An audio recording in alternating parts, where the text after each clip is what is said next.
जाने कौन है वो 5 कन्याएं जो संतान होने पर भी रहीं कुंवारी।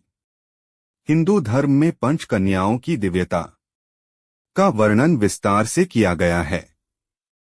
ऐसा कहा जाता है कि वे विवाह और संतान प्राप्ति के बाद भी सदैव के लिए कुंवारी रहती थीं। इसके साथ ही उन्हें भगवान का विशेष आशीर्वाद प्राप्त होता था। तो आइए उन 5 कन्याओं के बारे में जानते हैं जिनका जिक्र हमारे शास्त्रों में भी है। 5 कन्याओं से जुड़ा रहस्य। 5 कन्याओं को भगवान का दिव्य आशीर्वाद प्राप्त था। 5 कन्याएं सदैव के लिए कुंवारी रहती थीं। सनातन धर्म अपनी मान्यताओं और पूजा पाठ के लिए जाना जाता है।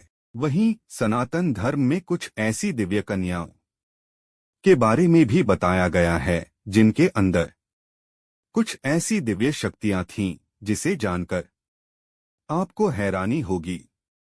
दरअसल शास्त्रों में ऐसी 5 कन्याओं का जिक्र किया गया है जो विवाह और संतान प्राप्ति के पश्चात भी सदैव के लिए कुंवारी कहलाई हैं।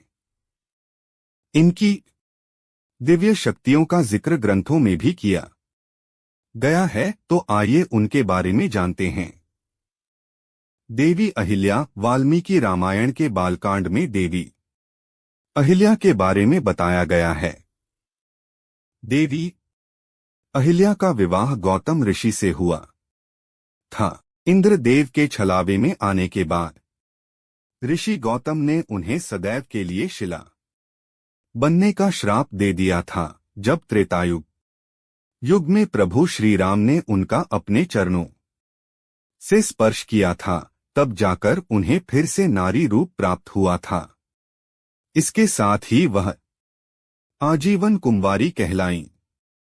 द्रौपदी। पौराणिक कथाओं के अनुसार देवी द्रौपदी का जन्म यज्ञ से हुआ था, जो देखने में बेहद सुंदर और गुणवान थीं। उन्हें याज्ञसेनी के नाम से भी जाना जाता है। ऐसा कहा जाता है कि 5 पांडवों के साथ विवाह होने के बाद भी द्रौपदी सदा कुंवारी कहलाईं। मंदोदरी। लंकापति रावण की पत्नी मंदोदरी का नाम भी 5 कन्याओं में शामिल था। उनके पिता का नाम मयासुर और मां का नाम हेमा था। मंदोदरी का विवाह रावण से हुआ था। विवाह के बाद वो अति बलशाली पुत्रों की मां बनी।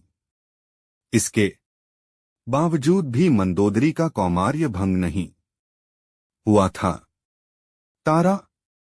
तारा एक अप्सरा थीं जिनका विवाह बाली के साथ हुआ था। ऐसा कहा जाता है कि तारा को डोट भगवान से सदैव चिर कौमार्य का वरदान प्राप्त था। कुंती भी 5 कन्याओं में से एक मानी जाती है।